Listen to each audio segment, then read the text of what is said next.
with us. Thank you for joining us this afternoon, and wherever you are, whenever you are, because I know that we can watch this later, and that's what makes it so beautiful, you know, that we're kind of defying time.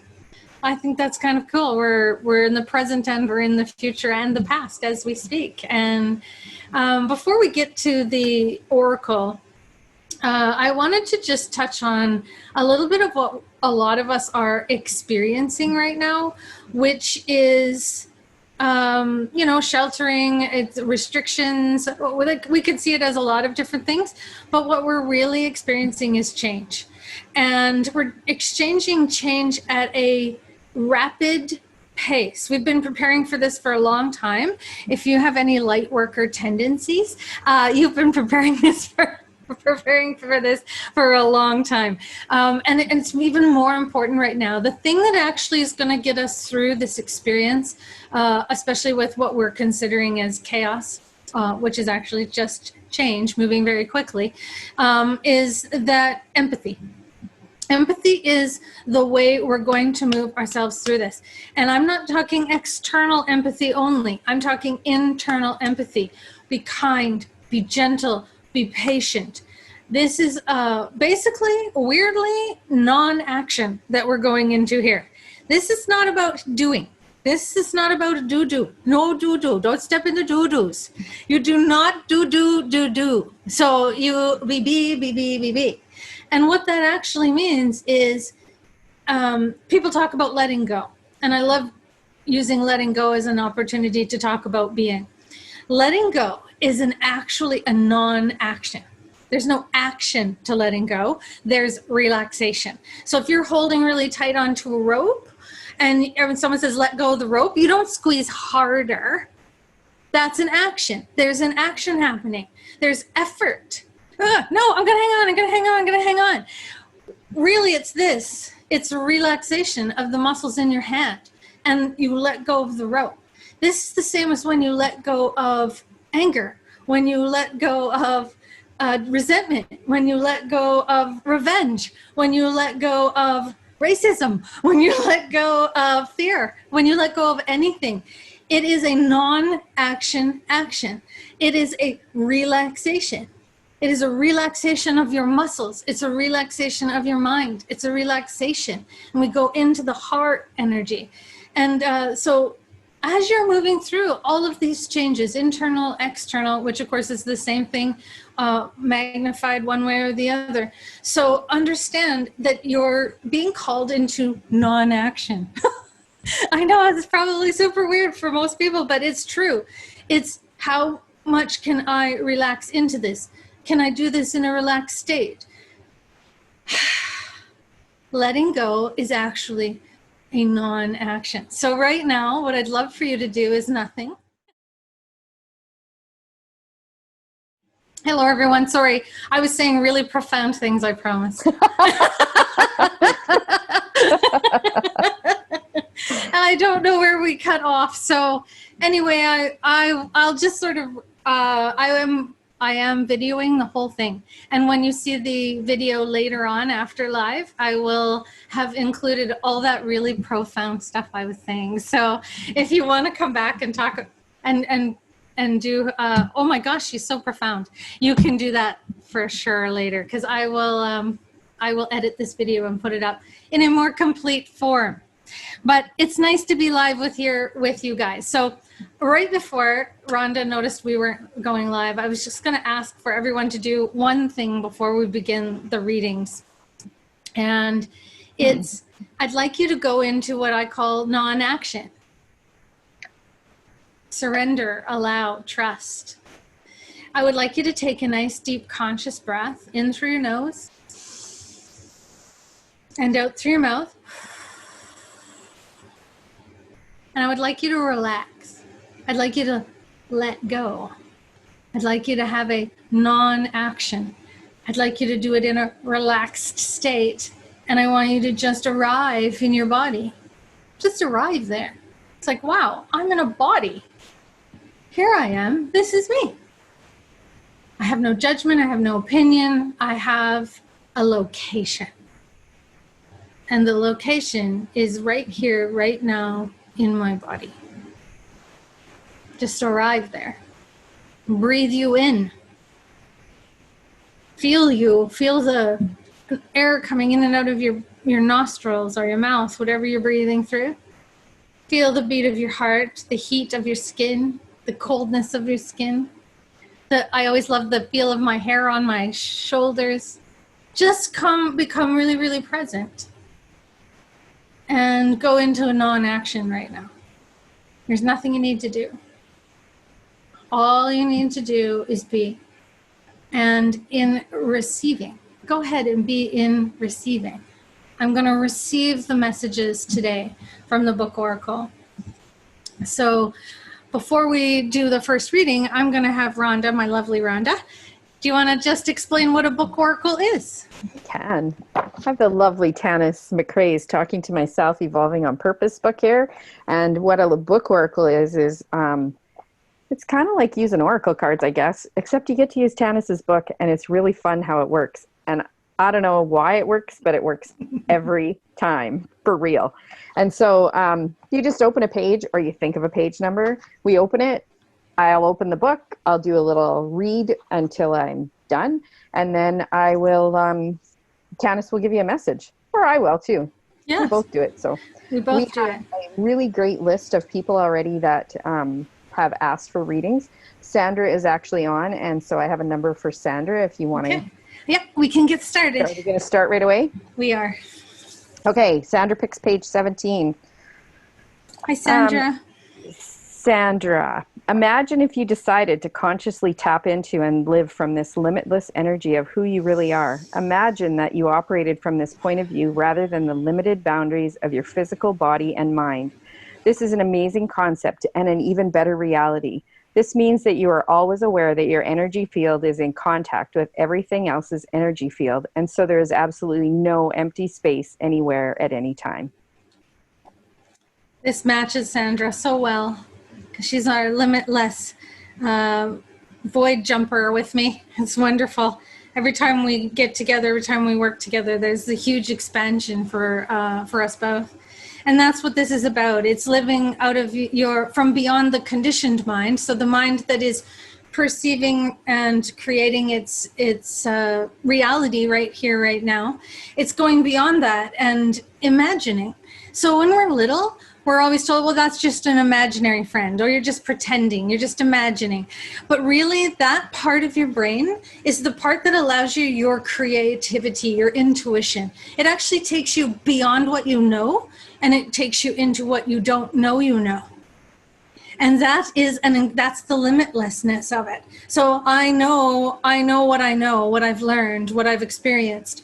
But intuition, the oracle, this guidance, this reading right now, I go beyond what I know.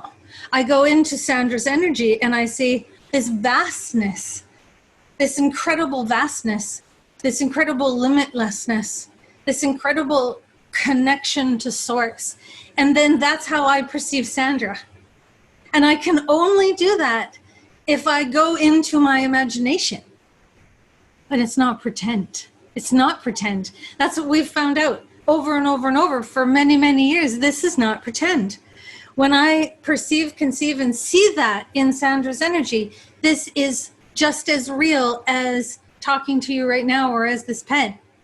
It's just as real. It's just as relevant. And so, Sandra, you don't have to bridge this gap anymore. You can close this gap. You can operate in both places simultaneously. Separation is over between your immediate reality and your limitlessness. This is what this change is bringing. It's bringing us a smaller gap between what we're perceiving as imagination or even channel. You could get rid of that word. It's live stream.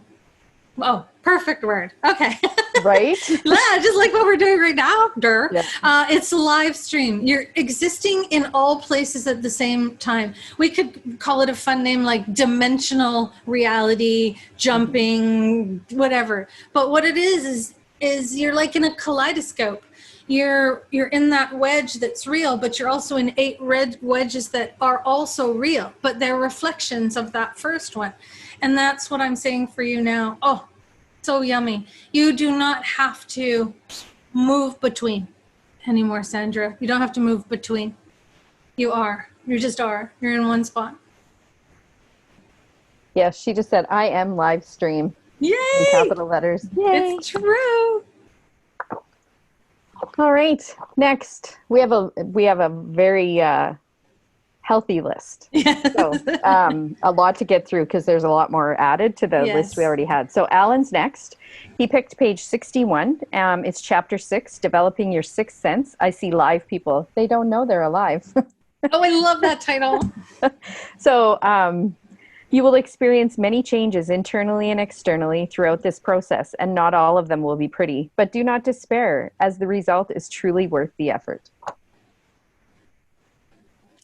You know, everyone often thinks of a healing journey as, oh, we're going to speak positive and there's going to be sunshine. And that's true. It's true. But more often than not, that's not where you're going to find what you need to transform. You aren't going to want to transform all the positivity and the light and whatnot. That's the fuel that actually allows you to go into your shadow. Go into your darkness. Go into the places you don't want to go to, the things you don't want to look at. And what you're doing is you're bringing the light in. And it's like how I explain it is like, say you bring a candle into a completely dark room, you illuminate a little bit of that. Say you bring a flashlight, you illuminate a little bit more. Say you bring a lantern, you illuminate a little bit more. Say you bring a floodlight, the kind that are in the stadiums, just giant mercury light. You're going to just light up the whole room. So yes, we use the light, but we use the light to illuminate the darkness. So what we want to do is we want to do that yummy deconstruction stuff. And we want to go into the parts of us that we didn't want to look at. We want to go into the places that need transforming. And we want to do that with our braveness and our courageousness and our love and our light. And we bring it in with us. And we look at those dark parts and we don't judge them. We don't have an opinion. We just go, how can I transform this? How can I extract the wisdom? And so, yeah, it's not often pretty. And that is one of my favorite titles because I had a lot of fun naming the titles in my book. I see live people and they don't know they're alive, which of course is a reference to the old movie. I see, what was it called? The Sixth Sense? Yeah. Chapter 6, Sixth Sense. There was a whole bunch of things going on there. And it was, I see dead people. They don't know they're dead. Right? That's what, sorry, spoiler alert if you haven't seen The Sixth Sense. It's old. And so, but I thought, wow, I see live people. They don't know they're alive. They don't know they're alive. They don't know they have this ability to be the light. They don't even have the ability they can go in and light up their darkness. That they're like, I'm going to walk into my shadow with this light. And I'm going to be the light. And I want to extract the wisdom. And I'm fearless. I'm scared out of my wits. And I don't want to do this. I don't want to. But I know if I do, I will be so much more in love with me. And not just the outside world, but me. And then from that incredibly beautiful space that I lit up, I will walk into this world lit up, unafraid of my fear. So there you go, Al. There you go, Al. Fearless Al. Big brother. Yeah. Okay, Joyce is next. Once the area of the body or emotional issue held in that body are identified, I use whatever healing techniques necessary to address the problem area. Another aspect of this sensitivity is getting a strong feeling such as an overwhelming sense of sadness or anger. You are now tapping into emotions that the person is moving through or has experienced. This is when the conversation becomes an important part of the process so that the awareness of what they are holding and how it is affecting them is understood. So this is really speaking to when you want to assist others. And another really great part of our healing journey is that we get to bounce things off one another. Right, Rhonda? Yep, all the time.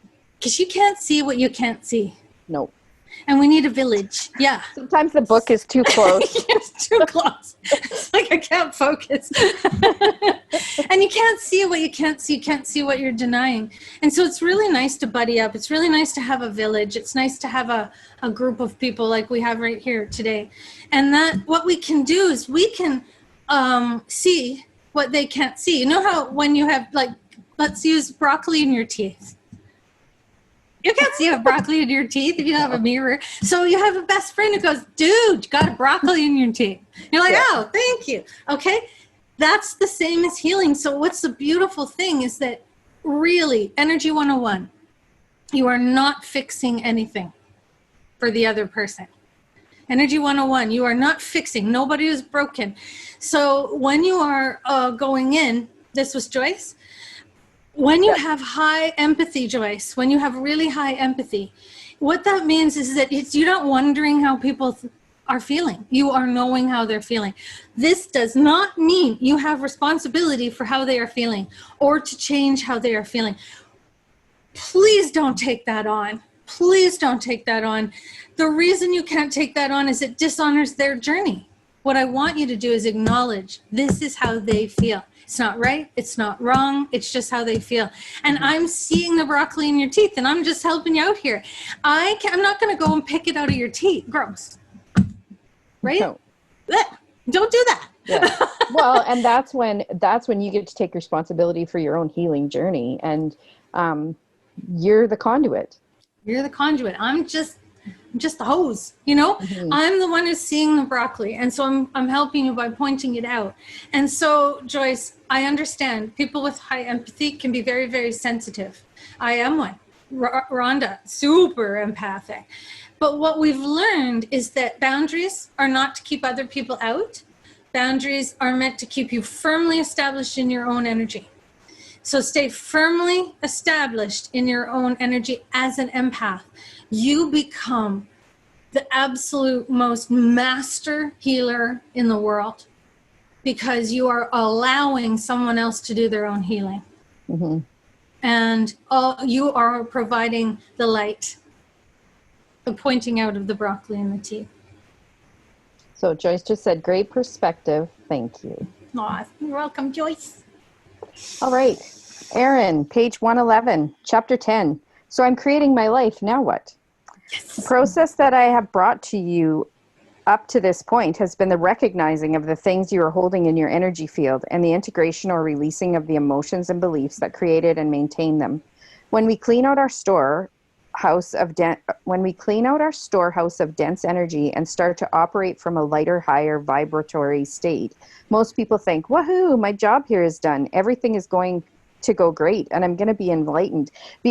I'm going to be an enlightened being who floats through life on a rainbow cloud, throwing out the pearls of wisdom I have learned on my journey, and I will be constantly peaceful and blissful, and nothing bad will ever happen again. I think we're in the middle of nope.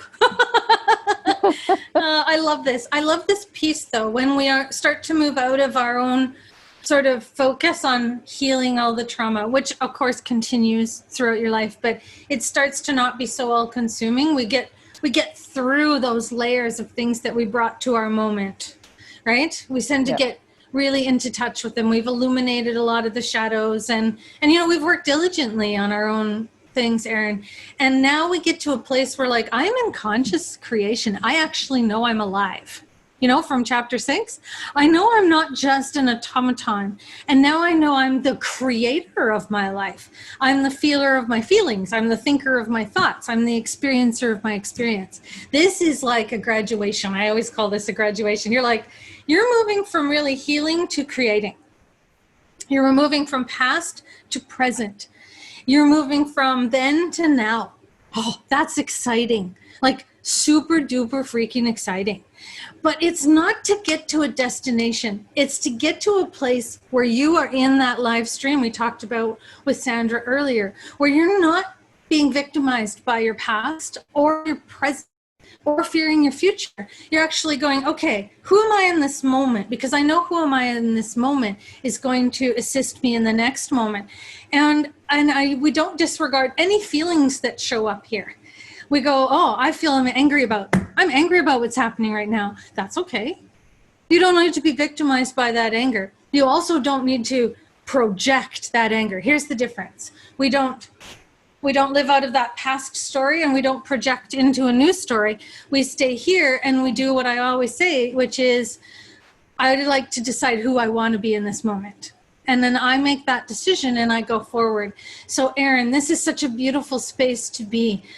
Right here, right now, seeing who I am in it. Do I want to be the negative or the positive? Sometimes I'm going to be both, but I'm always going to be aware, and I'm always going to be conscious. This is not going to be an unconscious moment. This is going to be a conscious decision. Who do I want to be? Mm-hmm. And that's what's the most beautiful, beautiful, beautiful part of this. She says this resonates so much. Yay. Okay, so Kate is next.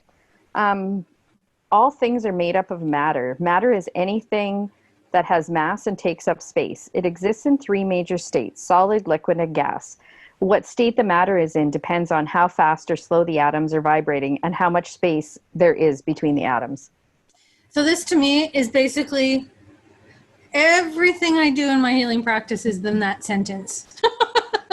And everything I do in my intuitive practice, it's not really healing. The other person's doing the healing. But we want to take something that's hard and solid and inflexible, Kate, and we want to take that rigidity and we want to add positive energy, positive, higher, faster vibration to it so that it becomes more fluid. And as it becomes more fluid, we find more space in there. And as we apply even more vibration, higher, faster vibration, it becomes like gas. It becomes absolutely etheric. It's incredible. Now, it's not weighing you down. So the things in our energy fields that weigh us down affect us differently than things that are light. And what we want to do is we want to extract the density out of them as the wisdom. So we take the wisdom, we leave the density, we go, that was then, this is now. I'm going to change my story. But you know what? This is what I learned about me. This is what I learned about me. So the most heavy thing you're going to extract out of everything is blame. That will be the thing that is the most heavy in all of your traumatic experiences. So as long as there is an element of blame, it will be heavy. So we're really going to leave the blame behind. We're going to take personal responsibility, and we're going to say, this is what I learned about me. I don't know what the other person had going on. You know, most people are hurting us because they're hurting, and you're never going to solve that for them. They have to solve that. What this fundamentally is what's going on. We're extracting the density, we're transforming it, we're taking what it taught us, we're moving forward, and that takes us from one state to the other. Mm-hmm. And so if you're in that process right now, and I know you are, Kate, it's just being that positive, beautiful light that you are. And because you are. You do that for people and with people. Mm-hmm. And you just do it by being you. There's no action. It's a state of being. Okay, Crystal is next. And Crystal and Carolyn picked the same page, 73. We placed one person on a massage table. They indicated what they wanted to work on, or they allowed the rest of us to pick up that information via our intuition. We would stand around the table with our hands on or above, whatever your preference, and then we tuned into our clairs and using the information that came through to assist them with whatever they came to the circle to uncover or gain clarity around. It is important that no information be dismissed or deemed unimportant, because at first messages will be vague and often unsupportable, while some are strong and the person can validate them for you. So this is, again, when we are being in service to others and we're being that, picker of the, hey, you got broccoli in your teeth. It's a terrible analogy, I'm sorry. But it gives you a picture. Sure. So, ladies, what this is, so Crystal and Carolyn, is when you are being in service. Now, I know both these ladies are in exceptional service to humanity, to their families, to themselves, and both committed people to their journeys. And so this is kind of the fun part to me when we do this and we start to get this really crazy, beautiful information. And then we get validation and confirmation that it's real. And what I'm getting for both these ladies is to start writing down what you're getting. It's relevant. It's super relevant. What you're getting intuitively is very, very important to the process we're all going through right now in change. You have a valuable message, and how you choose to deliver that message completely up to you. But both these ladies feel like they have a higher, faster stream coming online. Again, like with Sandra, they are going into live stream with that energy. And so what you're saying is relevant. It was always relevant, but now it's far more immediate. And yeah, I see them both writing. I see it's like it's writing a blog, a book, something. It's something timeless. Something's going on there. Write down your Crystal process. writes a lot now too. Anyway. Oh, yes. Right. Yeah, and so maybe it's to channel it into a blog and or make it all come together from your Facebook posts, Crystal. Yeah, perfect. Yeah, I see it's relevant. Mm-hmm. Okay, so there's two melodies. This is a melody that just is popped on, Melody Self. So she picked 7475. So it may sound strange, scary, or even ridiculous that you have the ability to get messages from the expanded universal part of who you are, especially because we are often raised to fear or ridicule the voices in our head. In his usual joking manner, my dad would always say, talking to yourself was okay, but when you started answering yourself, you're crazy. Time to get crazy. And then it goes into chapter 7, which is Sticks and Stones. Right. So time to get crazy. I love this. You know, I have done this, and it actually is a nice response to what we just talked about with Crystal and Caroline, because one of the things you can do in Live Channel, and this is for you, Melody, is write down your questions. Just write them down. You know, big questions. Where am I going in life? Or little questions. What should I do tomorrow? I don't care which questions you write. But to me, a question opens up your curiosity, opens up your inquiring mind, and it actually opens you up to more information coming from the outside world. And so write them down and then come back to them in a few days, hours, weeks. You get to decide. And I will bet you have lived the answers. You will have lived the answers to those questions. Something will have happened that you now have insight into those questions. I personally will sit down in my meditation. I will write a question. I relax. I hold the pen lightly and I just start writing, and I will get an immediate answer for my questions. And that took a while for me to develop, but oh, I love it. I love it. And you can always check out my friend Ruby Tunkeys. She's got a course going on that's called Automatic Writing, which is what we're just talking about, which is where you're basically writing down your live stream. And she just assists you with the process of that. And of course, she vibrates so high and beautifully and expanded. She helps you open up your channels as well, just by being herself. And so that's what I'm seeing for Melody. I'm seeing you have a lot of questions, and that's beautiful. I write them down. That will be cool.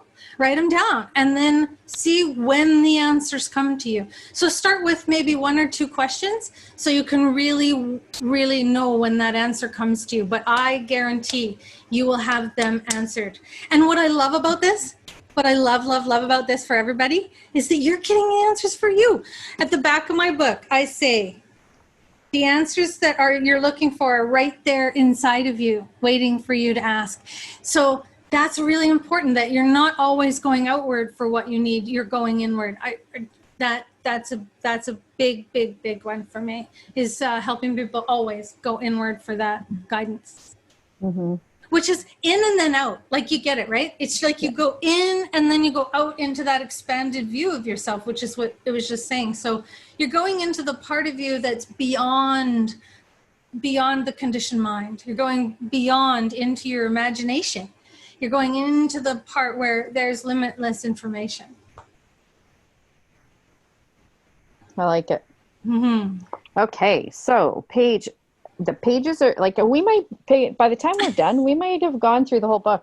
No, actually, it's not true. But they're really being, a lot of them are like in the same area. So Yeah, that happens. I know. It's because we're all connected. Right? So true. Because this page number is someone who gave me a page number and gave Tanis a page number almost at the same time during the day. And Tanis said, "Oh, I got a number." And I said, "I got one too." So Melanie and Janice, this is for you. Melanie and Janice. Chapter 8, page 89. Call a plumber. I've got a clog in my energy pipes. Okay, maybe not a plumber, but an energy worker would be awesome. Even though we are all having our own human experiences, there are some common energy blocks that we all share. Guilt, worry, and hate really are the godfathers of energy clogs. Each one of them slows down and restricts your energy flow to such a degree that they can consume your thoughts, time, and energy, leaving you little energy for anything else. It's true. And these all have one thing in common. Do you want to have a little guessy poo what it is? They're all about outside of you. Right. Right? So guilt is something that has happened. Worry is something that hasn't happened yet. And hate is a bond that you often share with somebody that you do not want. But because you hate so beautifully, and people do, that is a bond. So it is always to do with something outside of yourself. I'm not talking about hate on inside of yourself, but I am going to now, because that's a bond you've created with yourself that literally drains your energy. So all three of these drain your energy more than anything. They suck the energy out of you. Guilt, worry, and hate will create illness faster than you could possibly imagine. Mm-hmm. And the reason is because they're very difficult to resolve in the now energy, because they're not really about the now. They're about something, again, that has happened or might happen. And so they don't exist in the moment of now. And the moment of now is the only time we have.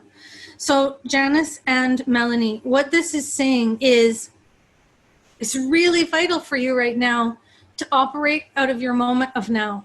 And this doesn't mean like you're just always in the moment of now, but it is about getting out of the stories.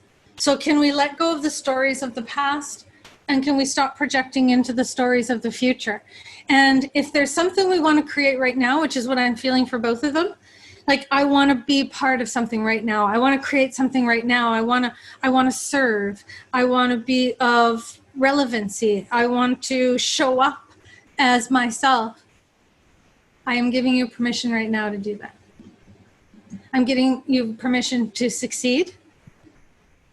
I'm giving you permission to learn, to make a mistake, to not make a mistake, to be not perfect, but to be perfectly imperfect so that everyone can relate to you. And do it. Whatever you're thinking about right now, I really want to do that. Do it. Do it. Do it.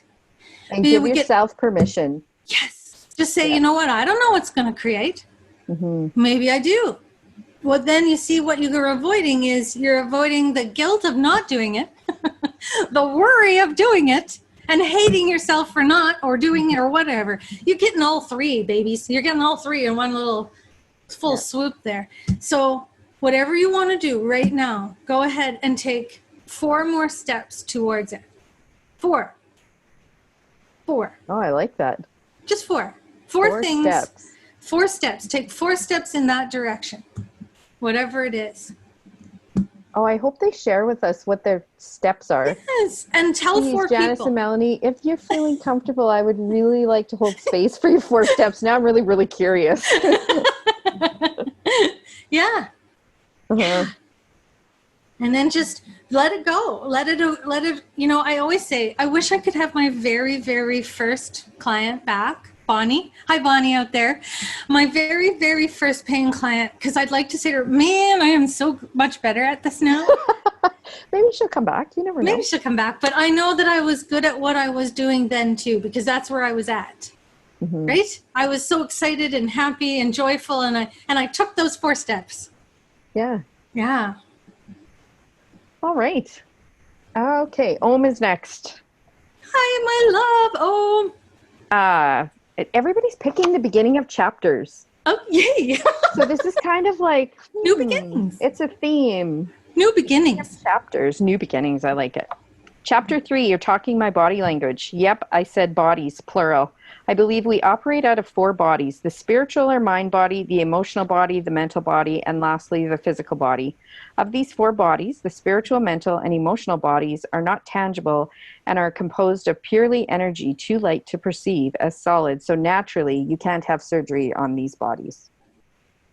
I always find it fascinating that most people don't know that that they really are those 3 bodies, really, truly, the mental, the emotional, and the spiritual, meaning your belief systems and what you've been taught.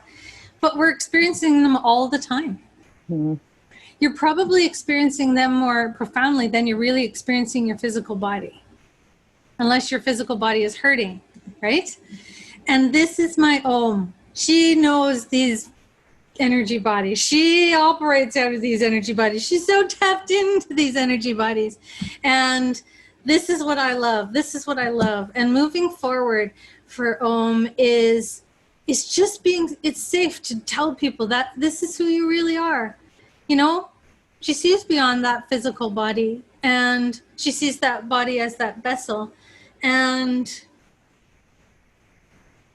it feels like I'm going to give you permission too. I'm going to give you permission to those 4 steps. And I'm going to give you permission to not worry about what anybody thinks about in the physical. That this is touching people in those etheric bodies. What you're doing, and we both know what it is you're doing, is touching people in their etheric body. And so we're less concerned with the physical as we are with the energetics behind it. The physical, just wrap it up in a pretty package. Wrap it up in a pretty package. And this is a etheric creation. Just like I did with my book. Om says her physical body hurts. So that's what I'm talking about. You're like we always say, grounded into the body. And I'm not telling you not to. In fact, understand what you're doing here is embodying. But the physical body, when you start to create something, it actually will start to release the things that no longer match that high vibration.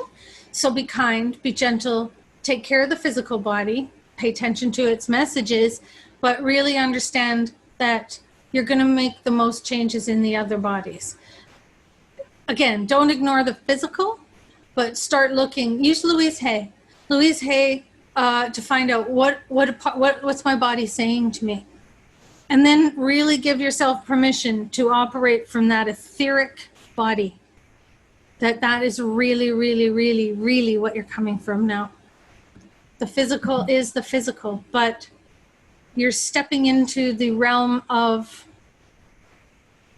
the etheric. Is that making sense? It does to me. Om knows how to find you. Yes, she does. And I'm just saying, it's catharsis. It's catharsis that happens when we're in the middle of a big creation.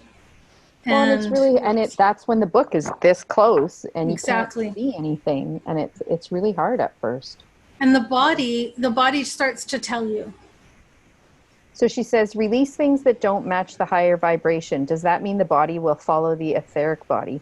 Yes. The body is the etheric body. It's just the densest part. It's the part that has the most tangibility. So it's the part we'll listen to. So it starts to talk. Mm-hmm. She says, yes, this makes sense. Okay. Are you good? Yes. Okay. I feel like it's Roxanne next. Do you have her number? Okay. Yep. It's funny because I have a few here. Okay, Roxanne. Oh, it's claircognizance. It's clear knowing. This is when you have information for a person or a situation that you could not have previously known through interaction or experience with that person. It's when the information that is needed is instantly available. Yeah, so Roxanne, this is what you're believing, what you're getting intuitively. You won't be able to corroborate physically maybe for a little while, but I want you to know that it's true. And I know which Roxanne this is, and especially around raising your children.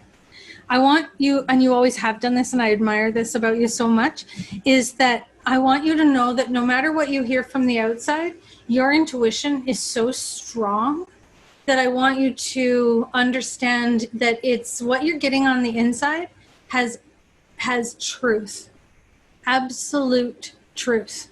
And you can allow it to be true. What you're thinking is true, even though you can't prove it on the outside. And this is true for everyone. This is true for everyone.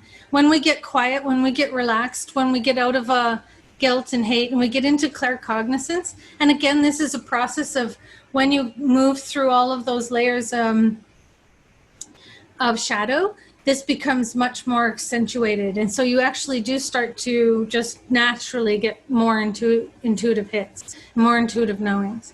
And then it's just up to you to practice trusting them. Because we all have intuition, but we don't always trust it. And this is what I'm saying to Roxanne. This is a part of you now where you really bring the trust in. What you believe to be true is. Mm-hmm. Okay. Kara is page 91. See, they're all clumping together, kind of. Love it. So the same is true for worry. Worry is trying to solve problems that aren't here yet. It is trying to anticipate a scenario and prepare yourself for it. You're either going to have the experience or you aren't. You cannot prepare yourself for the feelings around it. And you know what's really funny? I oracled the book last night and I got this exact thing. It's funny. So funny. Well, I think it's really timely right now. We're in a very big space of I don't know. I don't know if I should wear a mask. I don't know if I should go outside. I don't know if I should gather. I don't know if I should do this. I don't know if I should hug my mom. That has been the hardest one for me, by the way. It's right. We're in this really big area of I don't know, but I'm kind of excited about it at the same time because to me it feels really creative. It feels like I could worry about what's going to happen. It's an option. And there are times when I do. But what I've started to do is not worry that I'm worrying. And I stopped calling it that. I'm like, oh, yeah, there's a part of me that wants to have some certainty. We just can't yet. And then I think, go ahead. Well, and I think some of it too is that the guilt and the worry is picking up, because we're empathic, we're picking up so much of other people's guilt and worry. And then there's the judgment that comes from society. And if we read the comments too much, you get up in your head, and we need to get back in our bodies and out in nature. I love that you have white flowers behind you. I don't know if it's a Mayday tree. It kind of looks like one to me. The crabapple tree. Oh, see? But the one in my backyard. Yeah, like nature is just so important right now. And I think when you get out of your head and you get out of those stories, it just, I think that's where the guilt and the worry comes from, is that empathic part of all of us. And we're all trying to make sure we're doing the right thing. And everybody's right thing is different. Exactly. And that's why, really crazy. Right. And that's why I was saying about empathy. Right? Really understand that everybody's going through this experience differently. And so rather than think about what you're doing as worrying, just know that you're tapping into that collective being. We're individual, collective, and universal all at the same time, all the time, in any given moment. Yeah. And empaths, and again, I'm guessing that everybody who's on this page listening right now and has got this far into the video is empath. Is an empath. Yeah. We're just like magnets. We find each other. And I know Kara's an incredible empath and very dedicated to her process and to her journey. And so it's about understanding that you don't have to judge even worry. Right? So when we accept it, I was like, oh, I was worried about that for a second. Okay. You know, so like we go back to what I was talking about earlier. What it does is it pulls you out of the moment of now, and that's why it's so uncomfortable. And I also said, go ahead and honor what you're feeling, but don't let it victimize you. So bring yourself back to this moment and go, yeah, that was worrisome for a moment. It's okay. But again, don't get trapped in it. Don't start to operate from there. That's otherwise then you create that. Now I'm saying that, go ahead and operate from there if you want. You'll create something from there. Again, I don't want to tell you what to do, but I'm telling you the outcome where you stay present in that non-action breath and responding is super important. Mm-hmm. That hopefully wasn't super confusing. So she it's says, a paradox. Nora is going to school in Toronto and part of her heart is hurting. So there's that too. I'm assuming that Nora is a child. Yes. And Nora is always beating her own drum. And Nora is always making a decision about what's next. And Nora is far more in the energy of where Nora is than most people. She's got the same beautiful adventure spirit as her mom. Mm. And she's on an adventure. How about that? My Nora is on an adventure. And she's well equipped for an adventure. Mm. And now, don't worry, Nora will tell you if she's done and wants to come home. It's hard as a mom. Oh my goodness, it's hard. But it's also, we know in our heart of hearts that if this is what she asks and created, then that's what she wants to have the experience of. And she knows she has you. Okay, so Dale is next. Page 27. She immediately started to cry because she realized in that moment that she was still hiding from people and that even though she was no longer experiencing the verbal abuse, she still feared it. Not only that, but she was still applying the same tool from her timeline, only now it was providing very different emotional results. This brings us to the second body, our emotional body.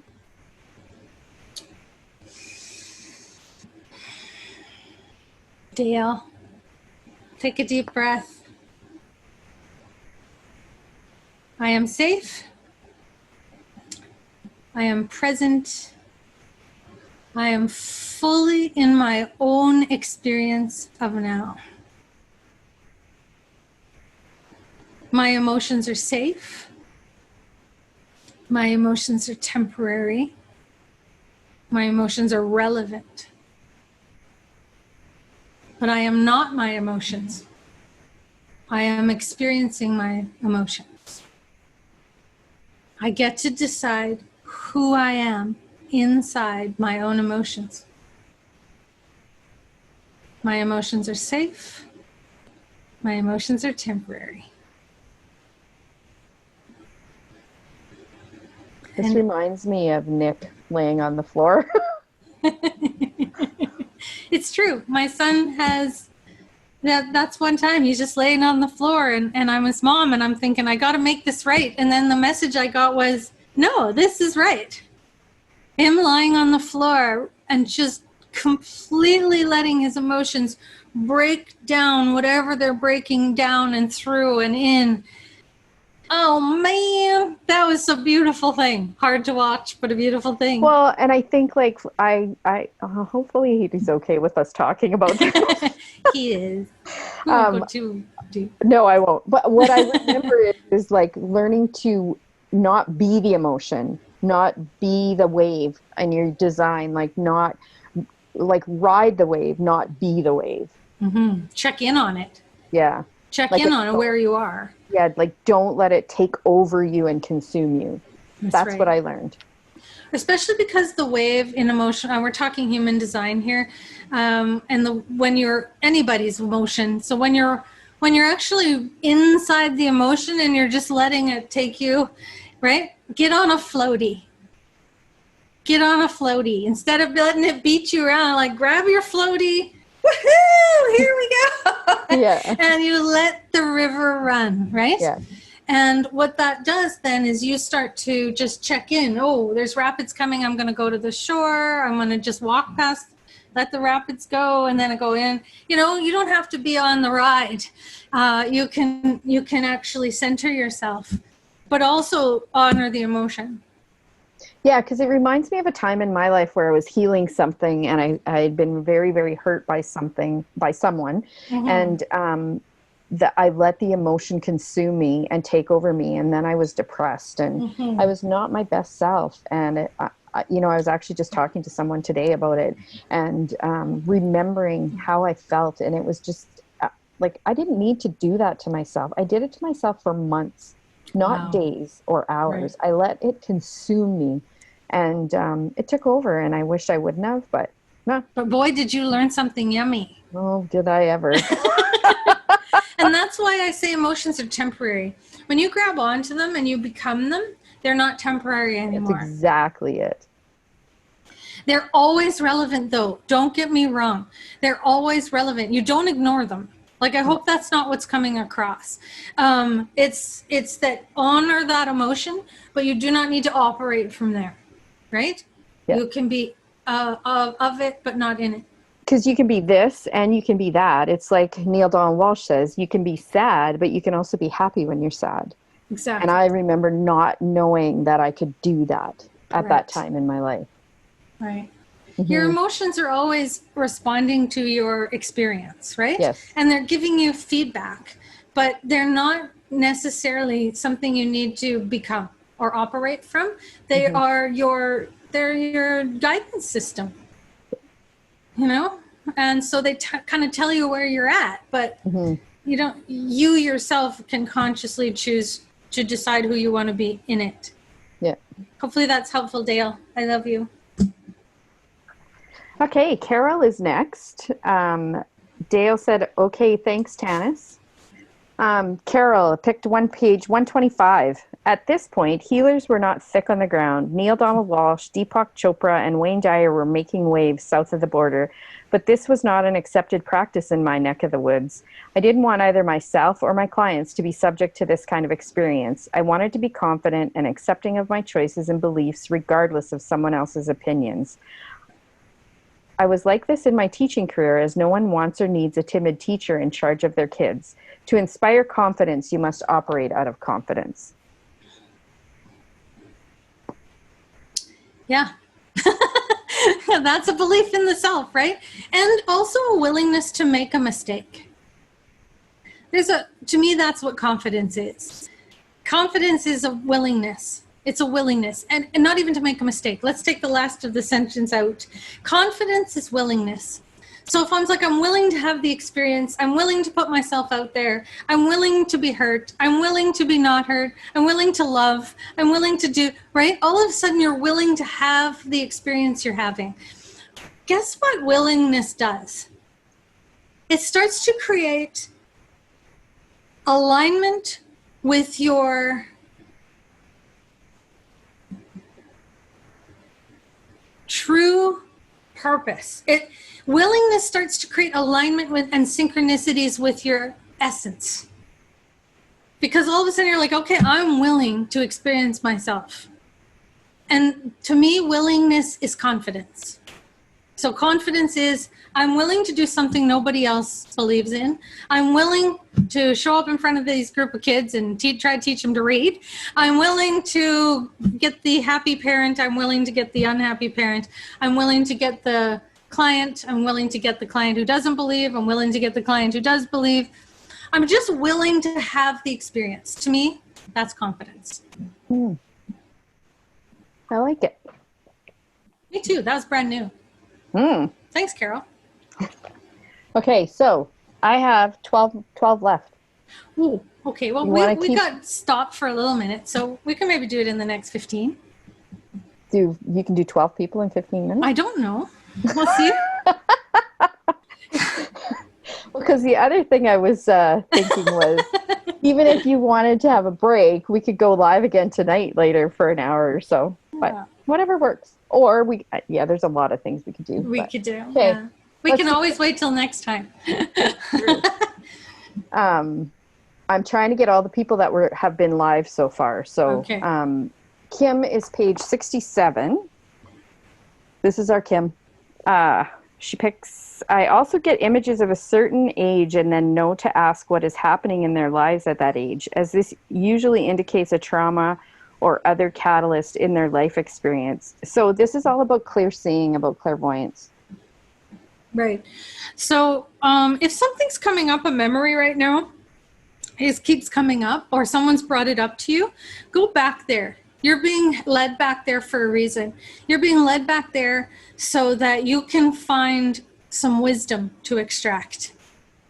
And follow it. Follow the little story and say, I'm going to leave the story behind and just take the wisdom with me. And if it starts to prove to be really difficult, we can book a session. Cool. Do you want to do another one? Yep. Okay, Mel is page 72. We want to be in awareness of these dense areas because even if we feel like they have happened in the past and are no longer relevant, the truth is that they still exist energetically and can affect you if you do not deal with them. Again, it's really perfect to follow the other one because we know that just because it's not conscious doesn't mean it's not there. Mm-hmm. And that a lot of the things that happen to us in our early life or other lives are unconsciously there, and you're still operating out of that vibration. It's like, I don't know why this analogy came to me. Maybe you've been driving around with a mouse in your car, but you don't know you have a mouse in your car, right? And then one day the mouse, you see the mouse, but you've had the mouse in the car for like a week, but you didn't know there was a mouse in your car until you saw the mouse. So the mouse has been a part of every trip you've taken. And, you know, it's in there procreating and eating all of your fries that you drop between the seat. I don't know why this analogy came up. But it's like you don't know that things are there until they become conscious. But they were there. They were there, and they were affecting things. Maybe it halfway chewed through an electronic line, and you don't even know it was there until your car stops working properly. It's super weird analogy, but it sort of identifies that's what's going on. So first of all, don't judge that. If you didn't see the mouse, you didn't see the mouse. You can't be like, oh my God, there might be a mouse in my car. It's about being, again, willing to say, oh, I had this going on, and now I can deal with it. It comes up at the time it's supposed to. God help me. It comes up at the time it's supposed to, and trust that. Mm-hmm. Okay, Jane picked page 88. It's a blank page. So here we are at the beginning of something new. I want you to let go, Jane, of what was. Let go of the stories, let go of the ideas, let go of the beliefs, whatever you need to let go of. And I want you to start from fresh. I was born today. And then get curious and investigative and inquiry. And you aren't going to solve everything from all those old ideas. Take the wisdom forward. It's like, I begin anew. To me, the void is a blank page. It's like the master pantry where you're going to go get all the ingredients and everything exists there. And you just go and you haven't created anything yet. It's a blank page. You get to put whatever on that page you want. I like it. Turn the page. Okay, cherry pick page 59. So how do you go work on yourself? How do you get poked and then take charge of how you feel? Well, you go within, because if you don't go within, you go without. Well, this is such an absolutely most amazing thing. And this is what stops us from, I always tell people, they always say to me, Tanis, when should I come and see you? And I always say, when the outside world is kicking your, you know what? Kicking your ass. When everything seems to be coming at you from the outside, what's happened is you've actually lost touch with how to operate from the inside out. It is more comfortable to operate from the inside out because you do not have any control over the outside world. You only have control over how you appear in it. And so let's bring that back into the inside, because if you don't go within and you don't start to operate from in there, you go without that happiness. And what, like you said before, things start to decide who you are. They start to consume you. You start to go guilt, worry, everything. Guilt, worry, resentment, anger. These are all external triggers. And if we allow the external trigger to decide who we are in every given moment, well, then that's who we are. Yeah. And that's all outside. Well, and there's a real, you can see the string, and well, this happens all the time when you do book oracle. Yes. You know, there's always a string of things that happen. A Do you want to theme. keep going? Yeah. Okay. Lori, page 62. It's time to go to the spiritual gym and start to work and flex your psychic muscles. I was going to say physic muscles. Wake them up and learn to trust the information you receive from an internal universal source. So I know this is Lori. I know this Lori. And what I know that is Lori is really sharp in intellect, intuition-wise. And whatever you left behind years ago, you can pick it up again. Whatever you left behind in your spiritual process, there was something there. You can pick it up again. It's okay. Enough has happened between then and now that you can pick it up again and start exploring it again. This is the perfect time to start exploring what you set down years ago.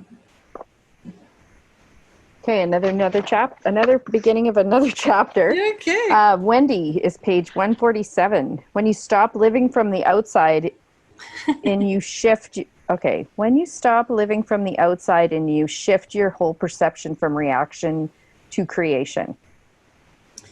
Yeah, that's what we've been talking about, right? Yeah, you are the creator of your life. You are the creator. Now, you're not your fault.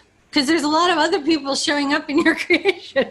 So a lot of people are like, oh my God, I'm a terrible creator. That's not true. It's just that you are, that there's a lot of other people creating their lives and you're creating your life. So what that means is, again, just be aware that as long as we're coming from the outside and we're in that consciousness of our creation and we're willing to experience the broccoli in the teeth and the mouse in the car and whatever else is happening, we're awake and aware. These things are going to come towards us. And we still go into creation rather than reaction.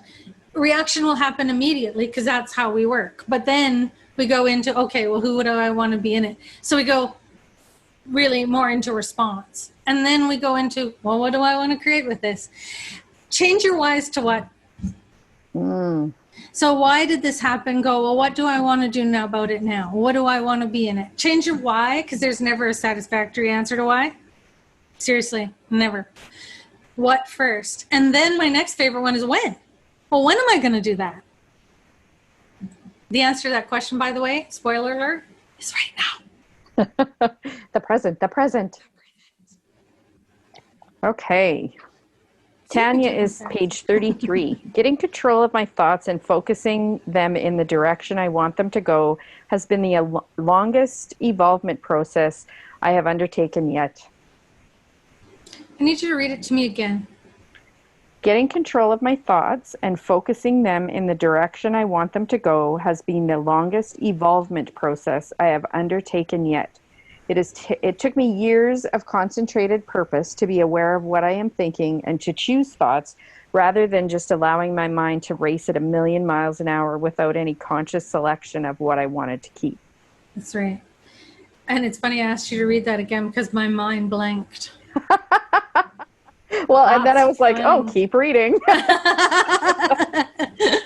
And this is true, and it's well worth it. It's well worth starting to be to have a little bit more monitoring of what your thoughts are saying to you, because very, very often we are just thinking. We're just thinking. And it's sometimes nice to stop and think about what you're thinking about, right? And see, does this serve me? Why am I thinking that? What ignited that thought? What inspired that thought? What, again, do I want to keep taking it? I often say, if we have a thought 1,000 times, we'll create it. It's just like if you want to practice the piano, you're probably going to practice the same thing over and over, right? And you'll get proficient at whatever you're practicing. And the same with a thought. So if you have a thought that's happening a lot, you have become really proficient in it. So what you want to do is make sure that what you're saying over and over and over assists you in a positive way, or at the very least helps you mine out that negative stuff. So, decide, what do I want this to do? Do I want my thoughts to show me where I need some help, or my thoughts to show me what I don't need to focus on? You get to decide that. It's your brain. Every time. It's your brain. All the time. All the time. It's your brain. So Tanya, what I'm getting is, yeah, exactly that. I feel like you have a unique thought process, Tanya. And I think that's a fun one. Go in there and start playing with that. There's a uniqueness to those thoughts that I'm picking up in Tanya's thought processes. I think that there's something really valuable in there that I don't know what it is. Let me know what it is, because it's really unique. Oh. All right. So Melissa is page 26. We can consciously decide that our experiences do not have to define us and that we do not need to become our experience. We can just experience our experiences. This is the theme. It's funny how it goes from page 26 to page 89 to 93. It's like a theme through the book. I swear I talk about other things. I know, right? For real. Yeah, and it's true. One of the things that's important here is that our experience is our former creation. Does that make sense? Say that again? Our experience is our former creation. No, that doesn't make sense to me. So what happens is as you have an emotion and you have a thought and whatnot, you start in on a creation. And then the next thing you have is the experience of that. And once you start being conscious of what we've just been talking about the whole time, so that's why I'm going a little maybe deeper on this one, a little bit more out there, is that when you start to streamline your thoughts and you start to honor your feelings and you start to get rid of beliefs that don't serve you and bring in ones that do, you actually start to create your experiences. So you actually start to have things come toward you. People call this manifestation. So you actually start to have the experience of what you're being. You always have, but when it was unconscious, you didn't know. Now when it's conscious, you know. Oh, I like it. So your experience is your creation.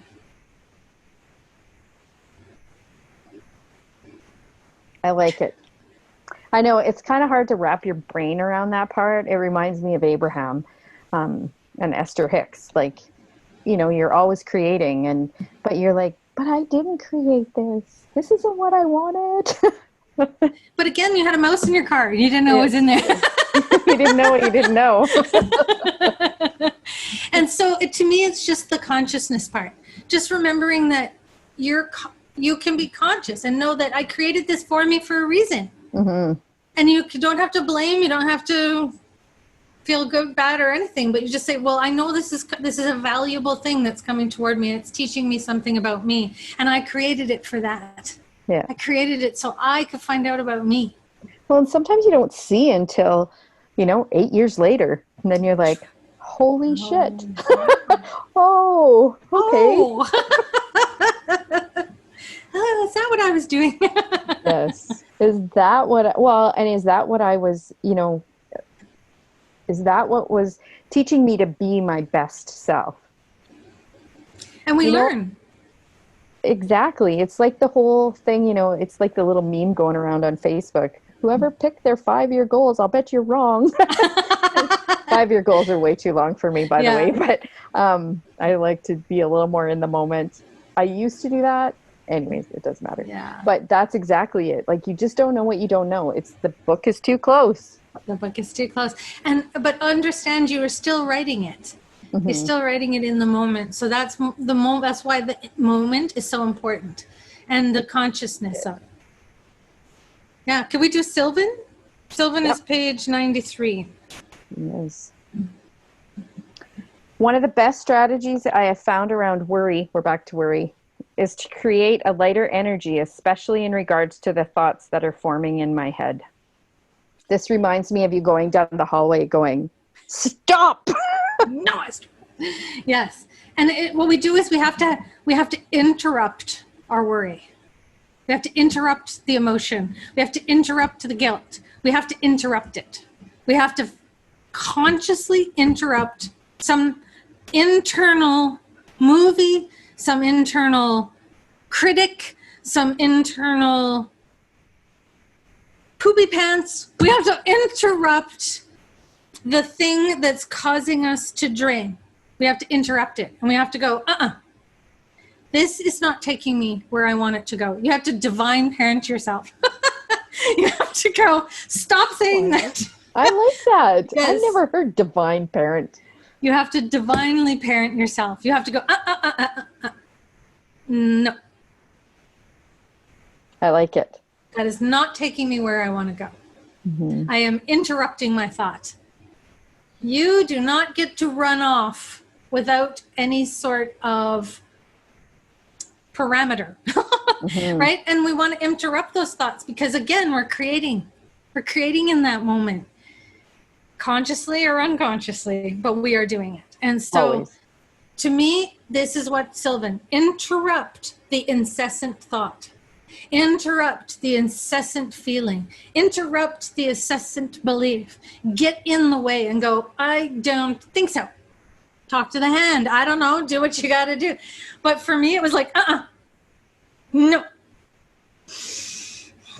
And then I would shift my thought. So I was making my unconscious conscious thoughts conscious. And remember, when you're doing this, it takes a lot of energy, and you need to be really kind to yourself. Really kind. Because you will be so pooped at the end of the day.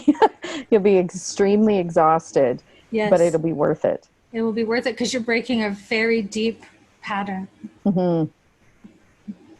Yeah, because I think people think that worrying is a good thing because, well, if I'm worrying, I'm thinking of that person. And I'm caring about them.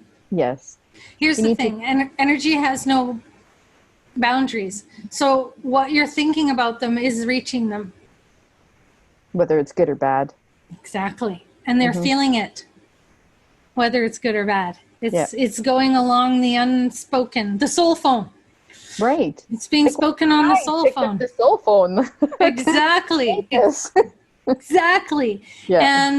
And so that's why we want to interrupt those thoughts because they are creating something. Mm-hmm. Well, I like it. How are we? I think we're good. Okay. Are we good? Did we get I have 4 more people left. I have 4 more left, but they're a couple of the numbers we've already covered. So okay, perfect. And if you super duper are like, oh my God, I didn't get, just PM me or write it in the comments and say, Tanis, please, Yep. I'll watch for it. Thank you, my friend, and thank you everyone for joining in. This is so much fun. I'm going to be editing this a little because we went offline there for a moment, and so I will be putting them both together, and then I'll release it out onto this page. So you'll always be able to find me on this page. My live videos will be on Tanis McRae, The Healing Eye. I may cross-post it to my personal page or the Talking to Myself page, but this is the page that has the most activity on it. So this is the page where you will find our live presentations. Okay, so I'm just going to do a little plug. We didn't plan this, but whatever. Okay. If you haven't got Tanis's book, you can PM Tanis and she can mail you a copy. She will also sign the inside if you like. With my own name. Mine's a little tattered and stuff. I use it a lot. You can also buy it online. I think at Amazon. Amazon.ca. Oh, okay. Amazon.com and Apple. Kindle, Apple. Mm-hmm. But yes, it's a staple in my house. Like, when did you write it? 2015. In July of 2015, I released it. Yeah, so it's always close by. Thank you. You're awesome. All right. Take a nice deep breath. Come into the moment of now. Consciousness, awareness, willingness. My favorite. Breathe it in. And we will see you next time.